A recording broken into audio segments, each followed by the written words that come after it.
Clubecast, onde empreendedores ouvem empreendedores.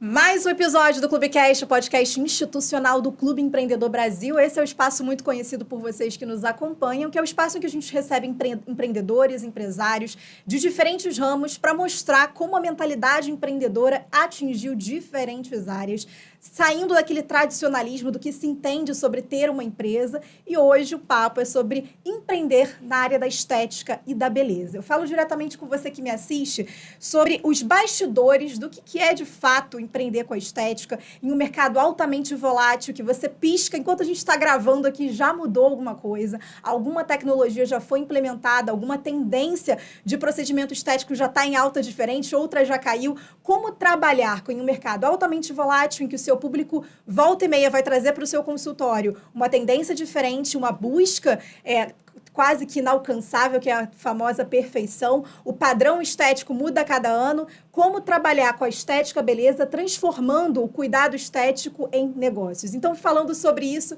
eu trago ela, a doutora Simone Lima.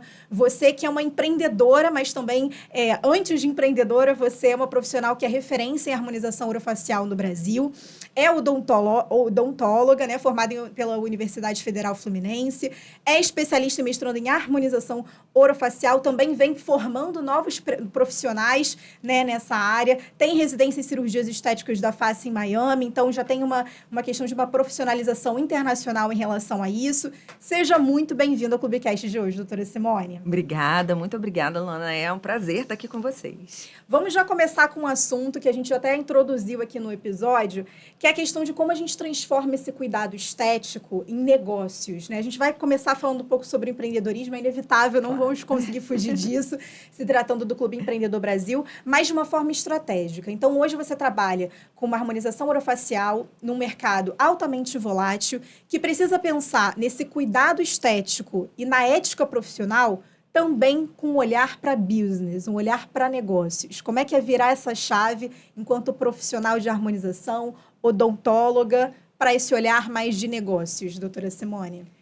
É uma missão, realmente, de fato, porque nós temos aí dois caminhos, né? Nós temos as clínicas que se especializam em fazer um tratamento mais abrangente, voltado para um atendimento de um público maior. Uhum. E nós temos as pessoas, como no meu caso, que somos menores, mas que vamos atender um público mais, digamos assim... Mais nichado? Mais nichado, exatamente. Perfeito. Isso. Então, acaba que muitos pacientes, muitas vezes hoje com essa democratização da harmonização orofacial, que eu acho ótima, eu acho maravilhoso que muitas pessoas tenham acesso, elas acabam procurando, sim, essas grandes clínicas para poder ter acesso aos procedimentos que normalmente são mais caros mesmo, né? Assim como a cirurgia plástica, eles são mais caros.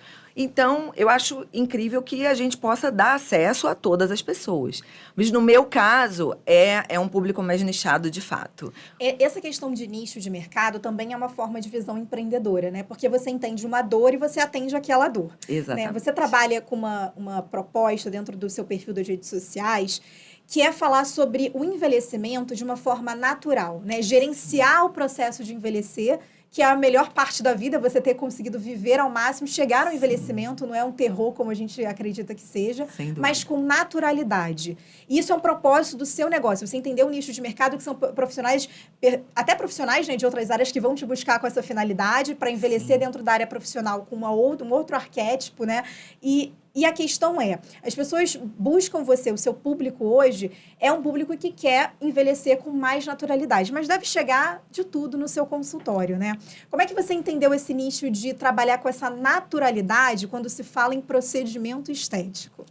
É porque eu acredito que a gente tem um resultado mais bonito quando a gente entrega naturalidade. Eu não gosto de transformar as pessoas em outras pessoas. Eu acho que a gente precisa envelhecer e ter dignidade nesse envelhecimento, né? Ter uma naturalidade, mas assim, ainda se sentir bem. Por quê? O profissional, normalmente, a pessoa que ela vai lá, fez a faculdade dela, teve toda aquela luta de vida normalmente, né?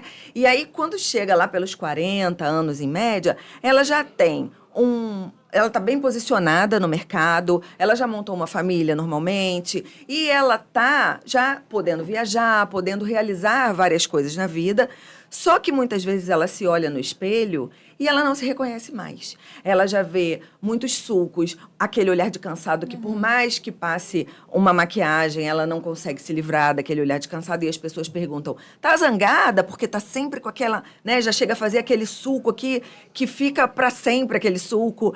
E às vezes a pessoa não tá zangada, ela não tá cansada, ela teve uma ótima noite de sono, mas ela passa isso, né, no seu cartão de visita, que é o seu rosto. Perfeito. Então, eu acho que para esse paciente, a minha proposta é sempre, vamos retornar ao mais próximo que a gente consegue de quando você era mais jovem, né? Perfeito. Sua identidade, valorizando e priorizando isso. Exatamente, sem muitas modificações. Claro, a pessoa tinha um lábio muito fininho e ela quer colocar um pouco mais de volume para se sentir um pouco mais sensual, por que não, se é o desejo dela? Tudo bem, mas sempre comedidamente, sempre com um patamar a se chegar, né? A gente não ultrapassa aquele patamar, porque senão eu caio no ostracismo de todo mundo, que é a coisa mais artificial, que é o que eu não gosto. Quando a gente fala sobre essa busca pelo artificial, a gente acaba se baseando em parâmetros do outro, né? Então, a gente acredita que um padrão é o estético perfeito e você vai tentar alcançar sempre aquilo.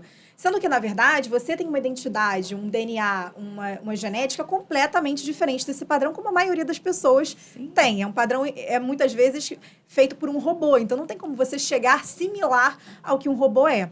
Minha pergunta para você, doutora Simone, é que você falou muito sobre não mudar a identidade, não mudar quem você é. E o processo de harmonização, que de fato que é o teu propósito de atuação, é não mudar quem uma pessoa é, e justamente fazer com que esse processo seja para não mudá-la, né? E o que é esse não mudar, né? Porque quando a gente pensa não mudar quem eu sou, que na verdade é para manter quem eu sou de uma outra maneira, qual é o referencial que você toma quando você vai lidar diretamente com esse paciente? É o referencial do mais novo, do que você é, mas anos atrás, né? Exatamente. O referencial da gente fazer um mínimo de mudanças possíveis, a não ser que você tenha realmente uma condição que precise ser mudada. Por exemplo, um paciente que não tem queixo, vamos supor, tá? Isso pode acontecer com homens ou mulheres. Ele não tem o queixo. Tem muita gente que precisa fazer uma cirurgia ortognática, por exemplo. Só que não quer se submeter a uma cirurgia ortognática para fraturar a mandíbula, fazer o avanço. E aí eu sempre explico, olha, existe uma questão que ela é intraoral dos seus dentes que precisam ocluir, ou seja, encaixar de uma maneira correta. Mas existem pessoas que não querem mesmo assim se submeter a esse tipo de tratamento. Sim. Então, se eles querem avançar aumento, a gente pode oferecer, sim, esse avanço cirurgicamente com uma prótese de mento ou com um preenchedor, sempre explicando que o preenchedor é reabsorvível e ele vai reabsorver com o tempo e esse procedimento vai precisar ser refeito. Perfeito. Mas por que eu estou falando isso? Porque as mudanças, elas podem até ser propostas, mas para chegar num resultado que seria o natural daquela pessoa. Perfeito. Se ela tivesse tudo harmonizado no seu rosto, ou seja, tudo em balance, assim, em proporções ideais.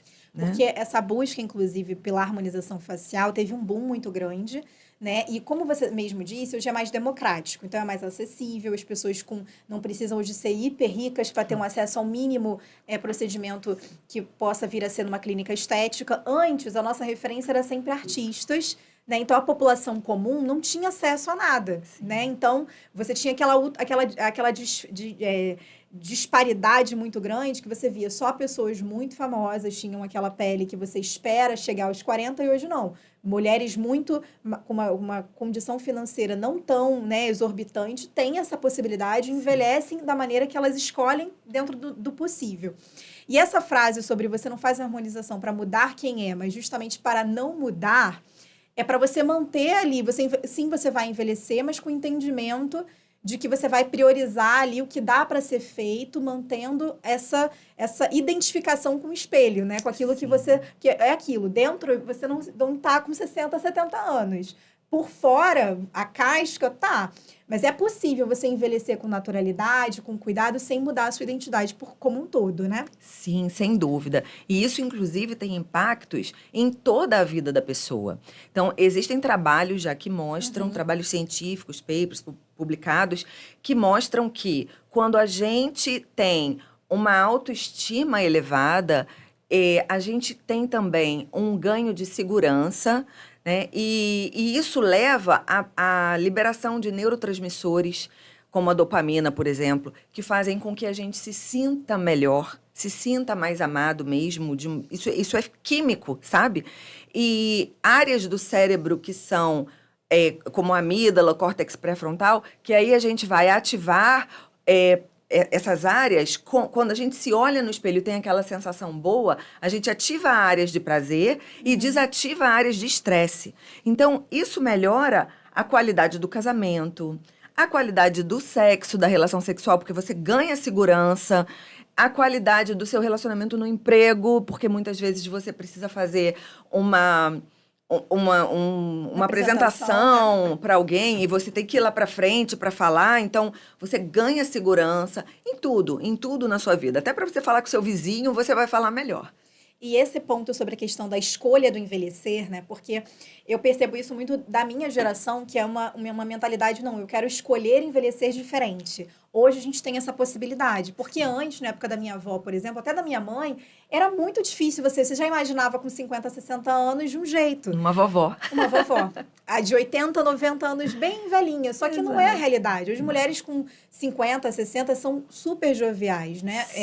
Sofia Vergara, lindíssima. Exato. Isso, a gente tem exemplos não só na mídia, mas no dia a dia. Isso que é mais legal de você, de você ter um olhar. Que você, antes a gente tinha essa utopia, né? Para você envelhecer bem, você é artista. Aí você tinha aquelas referências, né? Vera Fischer e por aí vai. Hoje em dia, não. Hoje você passeia na rua, você vê uma mulher de 60 anos super ativa, com um rosto muito bem cuidado. Então, a nossa geração, pelo menos dos 20, 30, tem repensado a forma de envelhecer. E isso em todos os aspectos, né, doutora Simone? E isso é maravilhoso porque nós estamos com uma expectativa de vida muito aumentada. Então, imagina se você, aos 40, 50 anos, está fadado a se sentir mal com você, a se olhar no espelho e não gostar do que você vê, e você vai viver até os 80, 90, 100, sabe-se lá, Deus, até quando nós, por exemplo, vamos chegar. Porque a tecnologia, ela tem evoluído numa velocidade, assim, na velocidade da luz, para tudo. Então, para todos os tratamentos, para doenças degenerativas, para câncer, para tudo. Então, pode ser que, quando a gente estiver, hoje eu tenho 48, quando eu estiver lá com 68, pode ser que todas as doenças já tenham formas de cura e isso vai estendendo cada vez mais a nossa expectativa de vida. E como é que a gente vai viver? Com que qualidade? Exato. Né? Esse questionamento tem sido persistente, assim, muito nas gerações mais novas. Sim. E aí isso, obviamente, vai refletir no autocuidado para o âmbito da saúde, mas principalmente para o lado da estética, que é o que mais implica em nós mulheres, né, doutora Simone? Mas não só nas mulheres. Eu até queria trazer a sua opinião sobre isso, porque a gente está acostumado em um mundo de homens nada vaidosos, né? Então, o arquétipo do masculino sempre foi o desleixo, não muito priorizando o autocuidado, só que esse novo homem, né, da questão da nova geração e até gerações mais antigas que estão adotando esse novo olhar para si mesmo, veem a estética como investimento e não como gasto. Sim. E você, com certeza, deve ter muitos clientes, pacientes que são homens, né, doutora Simone? Cada vez mais. Hoje gira em torno de 40%, de 30% a 40%. Os pacientes quase homens... Quase meio a meio, né? Quase meio a meio já. Os pacientes homens que me procuram, eles normalmente procuram com a queixa de muitas rugas na região frontal. Aqui no Rio, a gente tem muito paciente que pega muito sol, né? Eles adoram jogar futevôlei, surfar, ir à praia. Então, tem muita essa coisa do fotoenvelhecimento. E também, pontualmente, normalmente o homem que tem um rosto mais redondinho, ele quer ter uma aparência mais máscula. E aí nós temos, através do visagismo e do estudo dessas proporções faciais, maneiras que a gente tem de utilizar o ácido hialurônico, por exemplo, para a gente conseguir deixar uma mandíbula um pouco mais quadrada, um mento um pouco mais marcado. Há tantas possibilidades, né, para essas pequenas mudanças que já dão um grande impacto. Um grande impacto. Que não precisa ser uma coisa de eu transformar a pessoa em outra pessoa. E são pequenas mudanças que já mudam alguma coisa Mudam. ali, não de uma forma transformadora, mas de aperfeiçoamento. Sim, né? com certeza. Quando a gente fala sobre essa questão do próprio aperfeiçoamento da imagem, a gente vem de uma geração que usa muito a internet. Obviamente, as gerações mais velhas também tiveram um processo de adaptabilidade para isso. Então, a mudança, a mentalidade, a questão da estética mudou por conta da influência das redes sociais. Aí vem a questão da acessibilidade, do acesso democrático. Não preciso ter muito dinheiro para conseguir ter o acesso ali ao mínimo recurso de procedimento estético para chegar, né, num patamar assim possível, alcançável. Mas aí vem a questão da expectativa, né? Dos parâmetros que a gente tem hoje de beleza estão todos na internet. Então, você tem aquela distorção de imagem, você tem aquele parâmetro que você acredita que consegue atingir com um procedimento estético. Como é que lida com isso, dos limites éticos, dentro de um consultório para com esse paciente que acredita que o procedimento estético vai transformá-lo em uma outra pessoa, né? Esse jogo de expectativa e realidade. É importantíssimo a gente ter uma consulta de primeira vez que seja uma conversa muito profunda. Então, assim, eu, pelo menos no meu consultório, não tenho tempo para consulta de primeira vez. Porque eu preciso entender qual é a expectativa do paciente, aquilo que ele quer melhorar e aonde a gente consegue chegar. E isso precisa ser dito de uma maneira bem clara, né? Para a gente não criar expectativas que vão ser frustradas no futuro. E também a gente precisa entender que em rede social a gente tem Photoshop, a gente não tem uma realidade 100% igual àquilo que é na verdade. Nós temos, sim, pessoas que são lindíssimas, Perfeito. mas que tem muito tratamento, mas que quando você vai olhar pessoalmente, não tem aquela pele perfeita de veludo, né? Também tem uma imperfeição, uma marquinha de acne, uma manchinha. Só que antes de ir para a capa da revista, passa num processo ali de aperfeiçoamento que é inatingível. Então, a gente tem que entender, eu, você e o paciente que está sentado na minha frente, que muitas coisas são inatingíveis. E a gente tem que sempre tentar o nosso melhor. E o melhor é sempre o melhor para aquele rosto, o rosto daquele paciente. Não adianta, quero ter o lábio da Cláudia Raia, quero ter o nariz de não sei quem. Não, é o seu nariz, o seu lábio, o que eu vou conseguir fazer de melhor com aquilo, com a estrutura que você já tem. Você quer um pouco mais de volume, um pouco menos, uma hidratação, ok, a gente vai tentar trabalhar isso.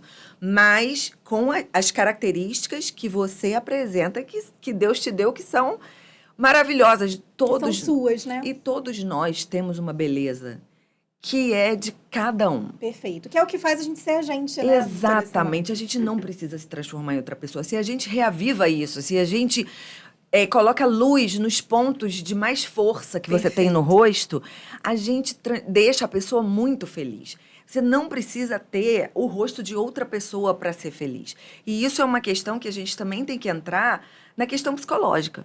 Porque pode ser, sim, que a pessoa tenha um dismorfismo e que eu precise... Sim, se eu sentir a necessidade de encaminhá-la para um acompanhamento, ou pelo menos minimamente para um diagnóstico. Porque tem gente que entra naquele ciclo interminável de procedimentos e nunca está feliz. A gente vai falar um pouquinho sobre esse assunto um pouquinho polêmico, que é inevitável que a gente não fale, né, doutora Simone? Claro, claro. Essa questão dessa busca pela perfeição não atinge só meros mortais, digamos assim, da sociedade civil como um todo, que faz uso das redes sociais, mas não tem aquela fama, aquele público.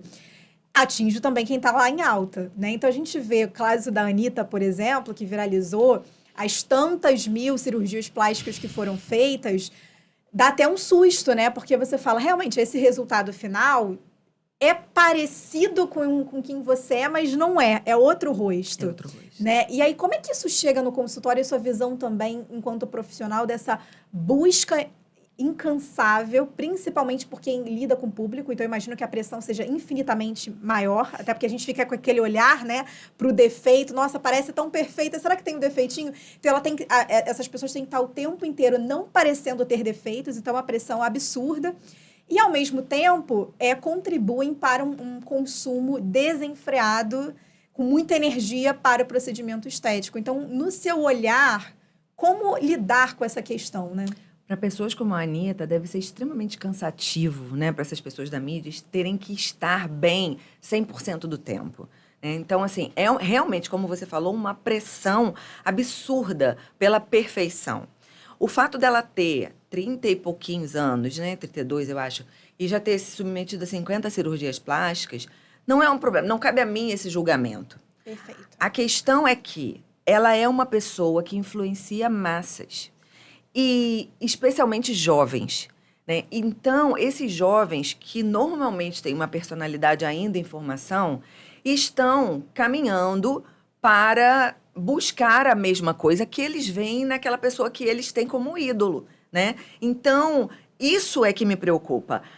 Porque eu vejo, por exemplo, estava conversando com uma amiga minha essa semana que tem uma filha de 14 anos e vai fazer 15, e ela estava falando que ela não sai de casa porque chora todos os dias porque ela é feia. Isso é muito preocupante. A menina é linda, mas ela não é perfeita, não tem, assim... Não se parece com o que é dito que é, né? Exatamente. Ela não tem as características físicas da perfeição que a mídia dita hoje como perfeita. Outra coisa que está acontecendo bastante é com relação à magreza, que voltou agora, né, com tudo. Então, assim, são coisas que a gente tem que ver, porque isso depois leva para uma anorexia, leva para um outro problema. Então, com relação à estética, é a mesma coisa. Nem todo mundo precisa de um nariz super fino, um lábio, um rosto muito fino, muito afilado, né, em formato hexagonal. Para ser lindo, não precisa. Nós temos características distintas e temos pessoas que são lindas com as suas características. Perfeito. Isso que você falou sobre essa questão de tendências, né? E aí, a gente vive a nossa vida ou vive em prol de tendência? Então, eu vou mudar o meu rosto toda vez que uma tendência sair. Eu acho que beira o impossível. Mas a realidade é que, para quem tem muito dinheiro, tá muito na fama, isso acontece semanalmente, né, doutora Simone? Exato. Eu até trouxe aqui uma outra convidada, uma outra médica, que ela falou exatamente isso, que ela tem um público que ela começou a fazer parcerias, inclusive, com influenciadores. E esses influenciadores chegavam e, olha, uma semana faziam um procedimento, na semana seguinte, não, eu vi a menina fazendo um corte, eu quero também.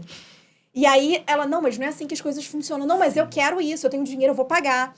Sim. Não, eu assumo os riscos. E aí, ela, não é por aí, não é assim que as coisas funcionam. Porque se der um problema estético, um problema de saúde, eu sou uma profissional que vou ficar comprometida. Então, esse meio que influencia massas e massas e massas de pessoas é o público que normalizou as tendências. Então, quem tá mais em alta, você quer aquilo. Então, você acaba que vive a sua vida em prol dessas tendências. A magreza é um exemplo disso, dessa estética clean, do hoje em dia você tá com uma roupa de ginástica em um restaurante chique. Não, você tá adotando o estilo esportivo dentro da sua rotina, tá tudo certo. Então, virou até bonito algo que antes você estaria mal vestido. Não, você tá super adequado ao ambiente porque você tá tentando ter um estilo de vida mais saudável. Então, essa questão das tendências para você, por exemplo, que é uma profissional que trabalha com a imagem, com o mercado da beleza, que está muito em alta e tende a crescer muito mais, como é que chegam essas tendências para você enquanto demanda, enquanto, assim, expectativa mesmo? Olha, eu quero isso aqui, em pouco tempo eu já vou querer mudar, e você vê que você identifica realmente que é um problema muito maior do que só querer mudar o rosto. Você sabe que eu acho que acaba que o profissional, conforme ele se coloca nas redes sociais, ele atrai um público, e o público que chega para mim já é um público que chega assim, é o contrário. Olha, pelo amor de Deus, não me muda muito, eu morro de medo de mudar. Mas eu atendo, por exemplo, algumas pessoas da mídia, algumas atletas. Perfeito. Eu atendo a Natália Gittler, que é campeã mundial de futevôlei, vive na mídia. Eu atendo a Thalita Antunes, que é pentacampeã brasileira, tricampeã mundial, já teve em 3 Olimpíadas do vôlei de praia, rainha da praia 1 milhão de vezes. E para elas, então, para mim é uma dificuldade maior ainda, porque elas não podem parar de treinar em nenhum momento e não saem do sol o dia inteiro. Então, eu tenho limitação dos procedimentos que eu posso oferecer. Mas ainda assim, o que eu falo é sempre, olha, a gente tem as tendências, mas a gente vai sempre manter o melhor que vocês puderem ser, mas de uma maneira natural. Perfeito. E acaba que elas também querem, elas também desejam isso. A Natália, por exemplo, ela tinha já feito 3 cirurgias plásticas no nariz. Não, mentira, é outra paciente. Uma cirurgia plástica no nariz e não tinha gostado, o resultado não estava completamente simétrico, né? E aí a gente trabalhou isso ao longo de um tempo para eu falar, olha, a gente vai consertar isso aqui levemente com ácido hialurônico. E ficou um resultado muito discreto e ela ficou muito feliz. Perfeito. Mas assim, tudo muito discreto.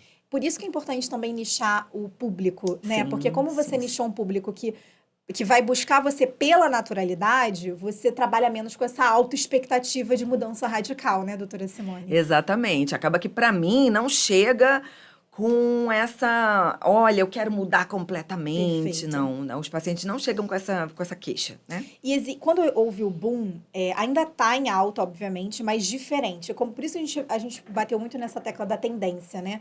Que para o mercado de beleza, você que trabalha com harmonização orofacial e beleza, essa questão da estética, isso é constante. A questão do boom da busca pelo procedimento estético fez com que as pessoas fossem pelo radical, pelo radicalismo, né? Então você via rostos muito marcados, uma mudança assim muito grande, você via uma diferença muito presente do que era naturalmente para o que é hoje.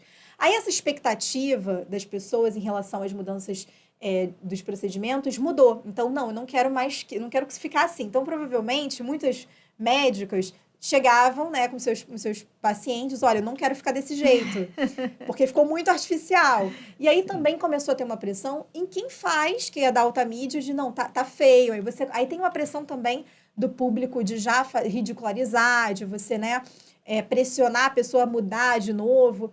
E aí hoje tem essa estética do clean, né, a estética do naturalismo. E aí, como que você vê essa questão da mudança da expectativa das pessoas, não só em relação à tendência, mas das altas tecnologias que estão entrando para serem um procedimento minimamente invasivo, não ser aquela coisa tão marcada, aquela coisa que você quer fazer um procedimento estético, mas você não quer mostrar que fez, né? Basicamente, as pessoas vêm buscando isso hoje em dia. Basicamente, é assim, olha, nossa, você tá tão bem, mas eu não sei direito o que você fez. É isso que as pessoas me pedem. Perfeito. E é isso que eu proponho entregar também. E o uso das tecnologias só veio para agregar. Então, a gente tem hoje muitas tecnologias que podem ser utilizadas. Ultrassom microfocado, é laser de CO2, é o laser de túlio, que é o Lavian. Enfim, temos uma gama de lasers e radiofrequência microagulhada, temos, enfim, ultrassom, várias questões que a gente pode, sim, utilizar em associação, inclusive, e também em associação com a estética regenerativa e os bioestimuladores, que aí sim a gente consegue potencializar esses resultados. Perfeito. Né? Eu até vejo alguns profissionais dizendo que os bioestimuladores não funcionam, que as tecnologias não funcionam. Tem essa pegada de alguns profissionais dizendo isso, que só o que funciona é a cirurgia. Eu acho que a gente não pode ser radical em nada. A cirurgia é muito bem indicada. E eu, inclusive, indico quando tem paciente que chega com muita pitose, que é aquela queda facial muito acentuada. Eu falo, olha, seu caso é cirúrgico. Não tem o que a gente fazer aqui agora para conseguir melhorar a ponto de justificar o teu investimento. Você vai fazer um investimento alto e o resultado que eu vou te entregar vai ser limitado. Primeiro, você faz a cirurgia, tira a sobra de pele, coloca o rosto no lugar e depois a gente vai fazer uma manutenção. E por que não? Por que as pessoas não podem associar os tratamentos das mãos e trabalhar juntos? É sempre um ou outro. Não é. Pois é. Então, essa visão, na minha concepção, é muito errada. A gente pode e deve fazer isso. Eu não vejo nenhum problema. Na questão da harmonização orofacial, voltada para o mercado que você se especializou, você é da odontologia, teve uma especialização em harmonização orofacial. O que consiste, de fato, essa atuação e por que as pessoas devem buscá-la, para que procedimentos, para qual finalidade ela deve ser visada por um público-alvo, assim, seu hoje? Eu estou na harmonização orofacial puramente desde 2017. A gente teve um boom, que foi o início de tudo, quando os dentistas começaram a fazer, primeiro, modestamente, mais procedimentos para bruxismo, né? E depois isso veio crescente. Por quê? Porque a gente, muitas vezes, entregava um rosto que ainda precisava de detalhes, né? E a gente queria tratar esses detalhes porque a gente sabe anatomia, a gente tem essa certeza, embora a gente continue estudando. Então, o Conselho Federal, ele criou uma especialidade que só é da odontologia. Por que eu digo isso? Porque nenhuma outra cadeira tem uma especialização em harmonização. Esse nome foi um nome que se deu para que os dentistas tivessem a especialidade deles de face dentro da odontologia. E o que a gente faz dentro dessa harmonização orofacial? A integração entre procedimentos orais e faciais dentro do planejamento, né? Então, se vai precisar colocar um aparelho, avançar ou retruir alguma estrutura óssea. E na face, todos os procedimentos de preenchedores, bioestimuladores, tecnologias, toxina botulínica, os procedimentos cirúrgicos que estão sendo regulamentados agora, porque saiu uma nova resolução do nosso Conselho Federal dizendo que, sim, o dentista pode, já uma vez que nós temos cirurgiões bucomaxilofaciais, o rosto, por exemplo, da menina que foi brutalmente agredida no elevador, foi reconstruído por um dentista. Perfeito. Então, nós temos essa capacidade. Porém, precisa ser regulamentado. Então, está nessa fase de regulamentação. Mas hoje o que a gente faz é, normalmente, cirurgia de lipo de papada, próteses faciais, alguma mudança no nariz, que a gente chama de rinomodelação, que pode ser estruturada com fio ou não. Lifting temporal também, que normalmente a gente utiliza fio. Porque nós temos ainda algumas limitações. Existem já dentistas que até realizam algumas cirurgias de ritidoplastia, que é aquela plástica já que puxa, mas que eu particularmente acho que em ambiente ambulatorial é uma cirurgia assim, já muito grande para a gente fazer num ambiente ambulatorial. Delicada, né, nesse sentido. Eu acho que a gente deveria fazer em ambiente hospitalar. Essa Perfeito. é a minha opinião. Em respeito à vida, né? Para a gente se cercar de todos os cuidados que a gente possa ter para não ter... Porque, assim, o que muita gente fala, você vai fazer um procedimento com o dentista, ele não vai saber tratar depois, se der um problema. Sim, quando a gente estuda, a gente sabe tratar. Então, se a gente tiver qualquer tipo de problema, uma embolia, um início de necrose que a gente não deixa chegar nesse ponto, você já começa a ver os sinais e você já faz a intervenção antes. Sim, graças a Deus eu nunca tive, mas se tiver, eu vou saber tratar sim. Eu sou uma profissional que sou habilitada a medicar, a prescrever, a fazer a prescrição. Então, eu posso prescrever antibióticos tanto quanto outros profissionais. Então, a mesma coisa para a cirurgia. Se a gente tem que fazer a cirurgia, mas a gente tem que dar toda a condição do paciente, caso alguma coisa aconteça, Perfeito. dele ter todo o aparato necessário, né? E o suporte necessário. Essa é a minha visão. Não é a certa, não é a mais certa do mundo, mas é a minha visão.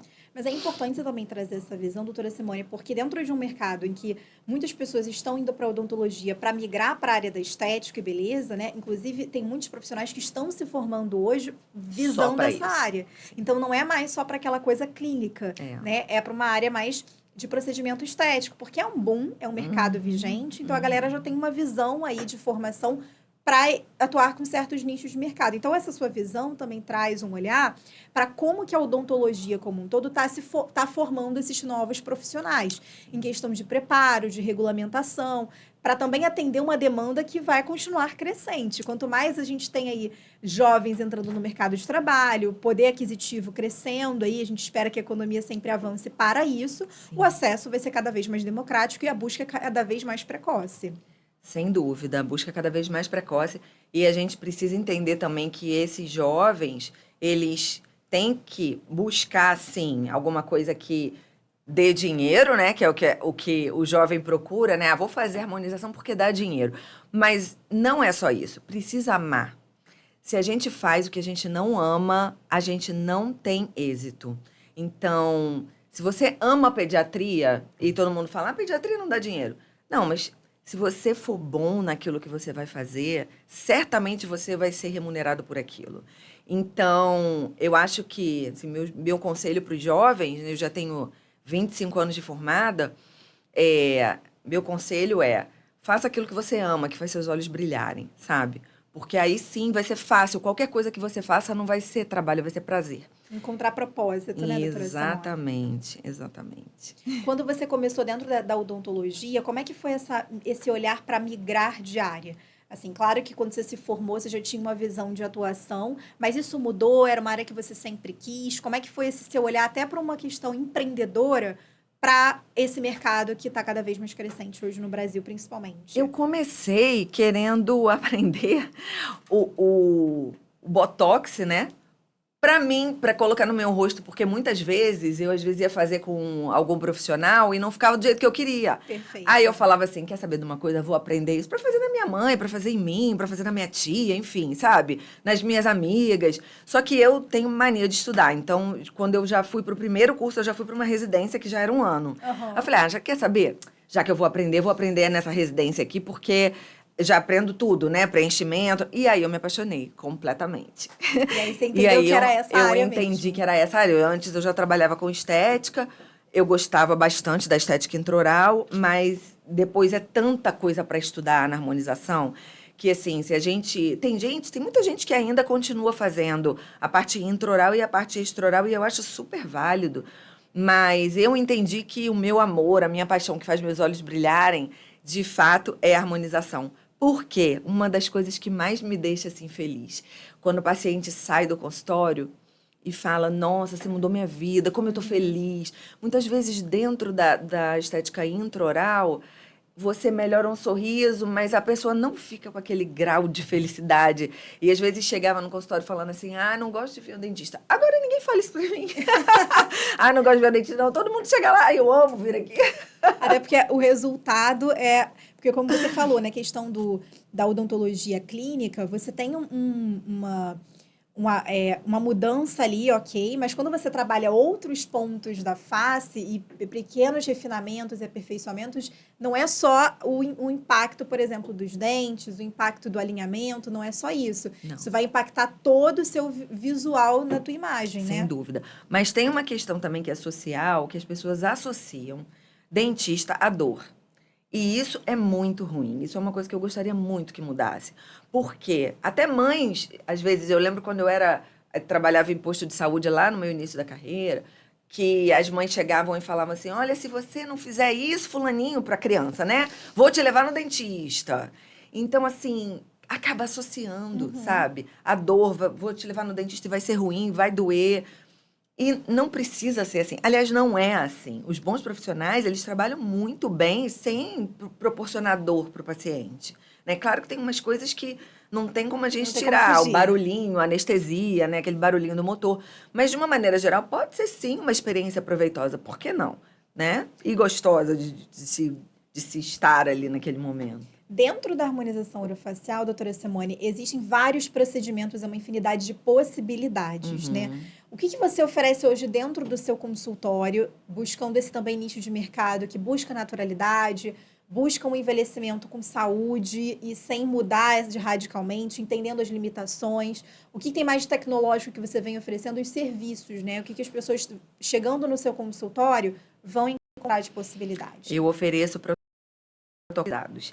Então, assim, a pessoa chega no meu consultório e aí a gente vai entender qual é a necessidade dela e eu vou montar um protocolo personalizado para ela que pode incluir fios faciais, tudo que eu trabalho é sempre reabsorvível. Eu não trabalho com nada que seja definitivo. Perfeito. Por quê? Porque o definitivo acaba depois pesando, não é bom. Mas, e tendo riscos para a saúde. Então, eu não trabalho com nada que seja arriscado para o paciente. Mas, então, dos preenchedores, bioestimuladores, eu tenho um protocolo só de estética regenerativa que eu utilizo produtos que fazem com que as nossas células voltem a se comportar como células mais jovens. Ele consegue reverter senescência de células. Então, assim... São produtos incríveis, sabe? Que melhoram brilho, viço. Eu também gosto de oferecer a Só um minutinho, peraí. Diga. Tá. Eu volto, eu lembro do ponto que você parou, aí a gente retoma.